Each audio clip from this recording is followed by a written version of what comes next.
It was the first time I had ever seen this video. This video is almost 40 years old. It was made in the late 1970s.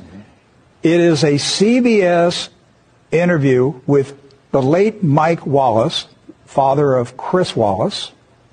All right? And Mike Wallace is Jewish.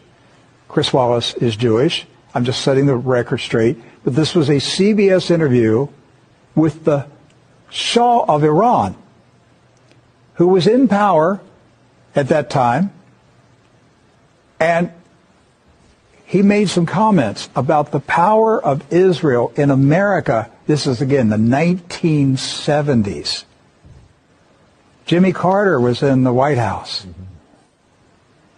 Watch this video. It is shocking. It's an eye-opener. The Shah of Iran was unusually and refreshingly open in several interviews. When I used a phrase he didn't like, he clearly enjoyed the chance to throw it back at me. As you know, I have been across the Gulf that you call Persian and they call Arabian. Why do you call it Gulf? You have been to school, haven't you? Yes. What was the name that you have read during your school days? Persian Gulf. All right. But they do call it Arabian Gulf. Well, they can do many things.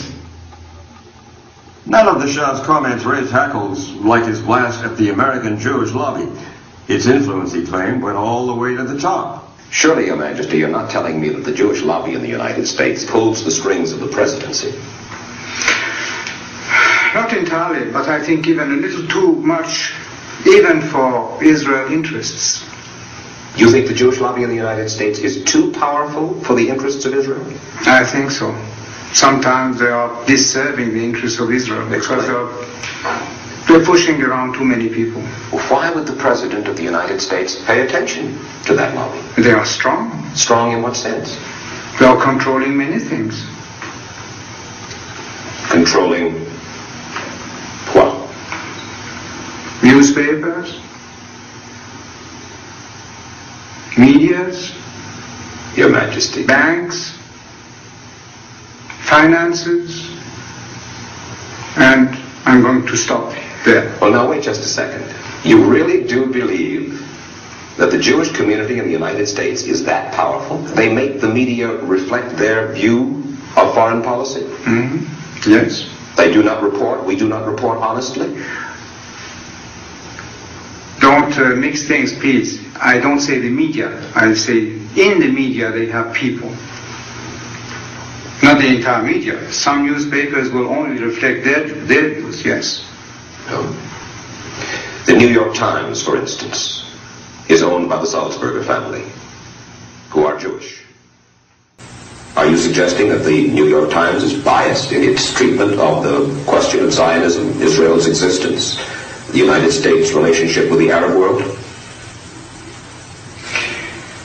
I will have to put all the articles of the New York Times written on this subject and draw the conclusion. You can put this to the computer and it will answer you. What you're saying is that, yes, you do believe. Well, let's wait for the answer of the computer. Washington Post? The same. The networks? Yes. I must say you are speaking with your characteristic candor. The Shah of Iran, 1976. Did you notice how nervous he was? On CBS News, he was nervous because of what he was saying. What happened to the Shah of Iran? 1979, he was removed. The revolution.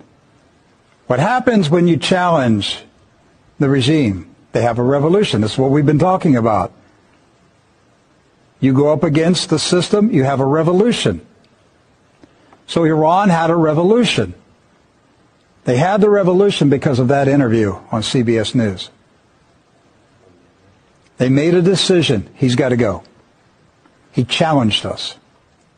He dared to out us. I'm going to tell you what's going on right now. Now, I'm directing this to YouTube because my staff just notified me while that video was playing that YouTube is suppressing our feed right now. We've been dealing with problems with YouTube recently. And they're shadow banning us right now. We typically have 1,000 people watching the live feed. Right now we have 12. Okay. Typically we'll have anywhere from 8 to 15, 20,000 people who will watch the video on YouTube after it's posted for a video on demand. We'll see tomorrow what the numbers are. But right now, they are suppressing true news. Who owns YouTube? Do your homework. Find out who owns YouTube. Follow the trail.